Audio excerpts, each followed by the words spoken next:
There's a scene in season 2 of The Sopranos where Tony Soprano and his goonball Pussy are preparing to kill a young mobster who attempted a hit on Tony's protege, Christopher. "You don't have to do this," Pussy tells Tony. "Furio and me are on it." "I want to do this," Tony replies, racking a bullet into the handgun Pussy hands him. "Cut Furio loose. Three's a crowd." Tony was a third-generation Italian-American who lived a complicated life of family, business, and violence. The program depicted him as a strong and decisive, if sometimes impulsive, leader, so it's not surprising a library of management books has developed around Tony's leadership style. With guidance like, "You can't just whack 'em," and "sometimes you gotta bust some balls," this advice can feel like a repackaging of standard management tropes. But that doesn't change the fact Americans find something appealing in Tony's leadership style. Tony Soprano enjoys the perks of being the boss, but he doesn't shirk the dirty work, even if that includes murder. History, on the other hand, depicts the heroes of the American Revolution as clean-cut and erudite. George Washington as the genteel planter and gentleman warrior. Nathaniel Greene, the Quaker merchant and administrator extraordinaire. Lafayette, the dashing and bold young French aristocrat. But when it comes to the Revolutionary War in the South Carolina backcountry, the story of a cunning, sometimes brutal leader of an extended family enterprise rings more truly than the idealized heroes of our history books, at least in the case of Thomas Brandon. To get a true taste of the Revolutionary War, at least the way it was fought in the frontiers of the South, you've got to spend some time with a backcountry soprano. And if you think this war was fought honorably, without vengeance and retribution, forget about it. Hi, I'm Andrew Waters, author of Backcountry War, The Rise of Francis Marion, Banastre Tarleton, and Thomas Sumter. The book is about the Civil War that engulfed the interior parts of South Carolina in 1780. And in this series, I'll be highlighting some of the important leaders and characters from the book.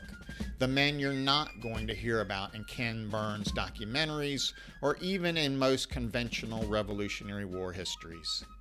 In this video, I'm going to talk about Thomas Brandon, the leader of South Carolina's 2nd Spartan Regiment, which is also known as the Fair Forest Regiment. So let's get started. Thomas Brandon was a mob leader before mob leaders were cool. Righteous, loyal to family and clan, ambitious, vengeful, he forged a future for himself and his family out of the South Carolina backcountry frontier. Brandon was born in Pennsylvania in 1741 and was of Scots-Irish descent. Sometime around 1754, he moved with his family and a large contingency from the same Presbyterian church in Pennsylvania to settle in what is modern-day Union County, South Carolina. In 1761, Brandon served in a campaign against the Cherokees led by British Lieutenant Colonel James Grant that destroyed about 15 Cherokee towns. In 1775, as war was heating up in the backcountry, Brandon joined the Spartan Regiment, a Whig or Patriot militia regiment formed in opposition to local loyalists in the Spartan district in the far northwestern corner of colonial South Carolina. In the summer of 1776, hostilities with the Cherokees flared again, so in August of that year, Brandon and many other members of the Spartan Regiment joined an expedition in a campaign that included at least 5 battles with the Cherokee and burned 35 Cherokee towns. In 1778, the Spartan Regiment was divided into 2 units. The 1st or Upper Spartan Regiment, commanded by John Thomas Sr., and the 2nd or Lower Spartan Regiment, or the Fair Forest Regiment, commanded by Thomas Brandon, and including many of the Klansmen whose families had journeyed to the region together back in the 1750s. In their book on the Spartan Regiment, authors Oscar and Catherine Gilbert include a chart depicting the complicated inter-family relations between the 1st and 2nd Spartan Regiments. If the chart resembles an FBI bulletin board depicting the connections between New York crime families, it also reveals Brandon, now 37 years old and a seasoned militia veteran, as the capo of his own crew. By the time the British captured Charleston in May of 1780, Brandon's crew of 2nd Spartans were tough and experienced militia veterans.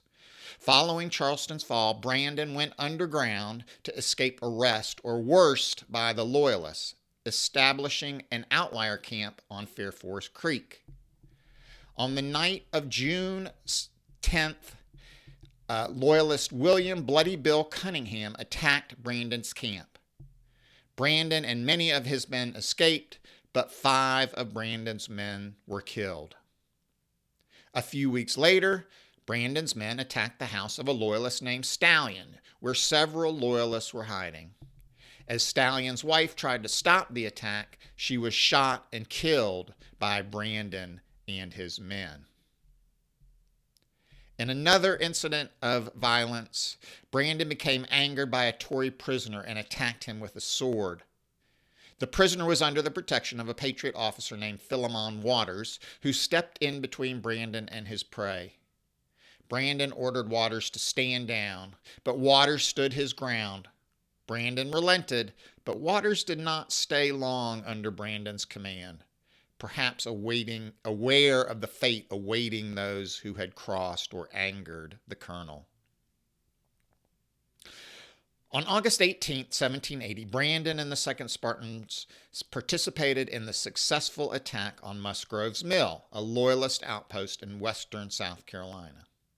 3 months later, Brandon led the 2nd Spartans at Kings Mountain, where records indicate the 2nd Spartans may have had about 200 men, making them one of the larger Patriot militia contingents in the battle. The 2nd Spartans stormed the hill, fighting their way up from tree to tree, taking fire from Loyalist positions. At the conclusion of the battle, surrendering Loyalists were slaughtered by Patriot soldiers, and some accounts suggest that the 2nd Spartans took part, although even Tony Soprano might shake his head disgustedly at these accounts in public. In private, he would probably approve. After Kings Mountain, Brandon joined the command of Thomas Sumter, now the official Brigadier General of South Carolina Militia. In November of 1780, Sumter was campaigning in the Fairforest region, with Brandon by his side, when he found out that he was being pursued by Banastre Tarleton, the infamous British cavalry commander. Seeking a place to establish a defensive position, Sumter turned to Brandon, who was near his Fairforest home. Brandon suggested the nearby farm of Captain William Blackstocks, high atop a hill overlooking the Tiger River.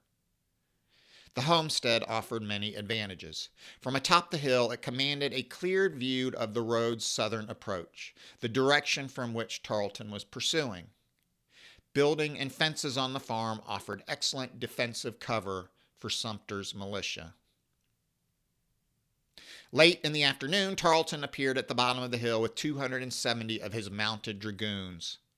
Although Tarleton planned to wait for his 250 infantry to join him, a portion of Sumter's 1,000 men skirmished with Tarleton's eastern flank, luring the impetuous Tarleton into a full-fledged attack. The result was Thomas Sumter's greatest victory of the war. The infamous Bloody Band lost 92 killed and 76 wounded, approximately 62% of his command, while Sumter and Brandon's Patriots lost only 4 killed and 3 wounded. If the victory at Blackstocks expanded the Patriots' confidence, it also revealed weaknesses in British tactics. Eager to display their dominance with the bayonet charge and confident of their battlefield superiority against Patriot rabble, the British were susceptible to American attacks from strong defensive positions, especially when lured with convincing feints, a lesson that would not be lost on Continental General Daniel Morgan. The 2nd Spartans remained in the field after the Battle of Blackstocks, launching raids on Loyalist outposts and homesteads. From this period come noteworthy accounts of Brandon's Tony Soprano-like disposition. One describes Brandon discovering a Tory prisoner who had escaped into a hollow. Brandon, according to the account, dragged him from his hiding place and completely hacked him to pieces with his sword. History was now turning quickly, and in a month after Blackstocks, Continental General Daniel Morgan arrived in the Spartan district with a small command of approximately 500 Continental soldiers.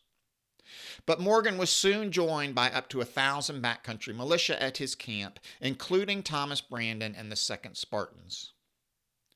With a force of about 80 Continental cavalry under the command of Colonel William Washington, a distant cousin of George Washington, Brandon and about 200 militia set out for a Tory stronghold at Hammond's Store, a trading post located on the Bush River in modern-day Lawrence County, on December 28, 1780.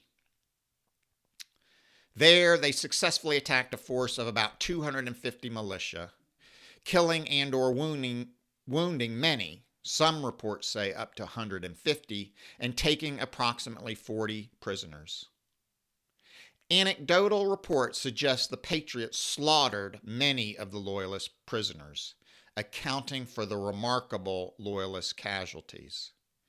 If so, it was just another day at the office for Brandon and the 2nd Spartans. Nevertheless, the action at Hammond's Store so alarmed General Cornwallis, who believed the attack was in preparation for a full-scale assault on the British garrison at 96, that he ordered Tarleton to pursue Morgan. As Morgan withdrew from the pursuing Tarleton, militia forces eager for confrontation rushed to his command, including additional soldiers of the 2nd Spartans. Late on January 16th, Morgan reached his field of destiny at the Cowpens, an open pasture long used as a place for gathering cattle before driving them to market. Early the next morning, January 17th, Brandon's 2nd Spartans were placed by Morgan in the second line of Morgan's famed triple alignment, with orders to shoot twice before withdrawing in an orderly retreat behind Morgan's Continental troops, hidden from the charging British by a slope in the battlefield's topography. Accounts suggest Brandon himself, sporting a good horse, and with no shortage of militia colonels on hand, was detailed to William Washington's mounted force, but these accounts also suggest Brandon moved back and forth during the battle, staying in contact with his 2nd Spartans throughout. Morgan's victory at Cowpens was a brilliant success. The British pursued the retreating militia overzealously and were quickly cut down by the Continental line as they fell into Morgan's trap. At the crucial moment, Washington's cavalry, held in reserve by Morgan for just this moment, and apparently including Brandon on his mount, charged into the pursuing British force, securing the victory. The day belonged to the Patriots. British losses were staggering. 110 dead, over 200 wounded, and 500 prisoners. Morgan reported only 12 killed and 60 wounded on the American side. After the defeat at Kings Mountain and Cowpens, Tory power waned in the backcountry. Local Tory leader Thomas Fletchel abandoned his properties along Fair Forest Creek and fled the area. And like a mob boss assuming his whacked rival's operations, Thomas Brandon seized Fletchel's property.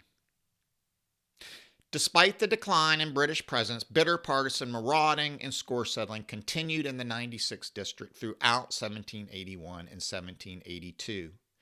But by early 1782, the British cause in America was obviously lost, with many die-hard loyalists either moving far west into Cherokee territory or abandoning the South Carolina frontier altogether. After the war, the South Carolina legislature retroactively banned the seizure of property. The properties Brandon had seized from his nemesis, Thomas Fletchel, were put up for auction. But Brandon purchased the properties back without opposition, along with several other Tory properties. Whether out of fear or respect, no one wanted to compete with Thomas Brandon. But the fearsome, sometimes brutal militia commander went on to lead a respectable life as a community leader. Among the many public positions, he served as a justice of the peace and in both houses of the state legislature following the war. He died in February 1802 and was buried with military honors. His grave is in the Old Union Cemetery in the town of Union, South Carolina. In the series finale of The Sopranos, Tony's fate famously fades to black. He still has his family, his operation, the respect of his crew, if not their loyalty. But the program's ambiguous ending suggests he will never escape his violent past, that sooner or later karma catches up to everyone. Brandon's fate requires no such moral deliberation. Despite the violence and brutality he ordered or perpetrated during the Revolutionary War, he died a respected member of his society, his end more like that of another famous mobster of American culture, Don Corleone. But if the brutality of ruthless men like Brandon was necessary for inducing the messy, violent birth of our nation, perhaps it also helped forge a space in our national consciousness where the tactics of men like Brandon and Tony Soprano can be accepted, even admired. Like a mob boss, the patriots of the American Revolution were men of action, even if that action included murder. We can overlook the blood on their hands the way we are entertained and riveted by mafia stories like The Sopranos, because they appeal to our fascination with violence and the undeniable role it plays in our national consciousness. If Thomas Brandon was a backcountry soprano, he is also one of our great national heroes, a peculiar example of our founding fathers, but a founding father nonetheless. Thanks for joining me for the story of Thomas Brandon and the Backcountry War. If you want to learn more, please find Backcountry War at your local or online book retailer. And look for my other books on the American Revolution, The Quaker and the Gamecock, Nathaniel Greene, Thomas Sumter, and the Revolutionary War for the Soul of the South, and To the End of the World, Nathaniel Greene, Charles Cornwallis, and the Race to the Dam. Until next time, huzzah!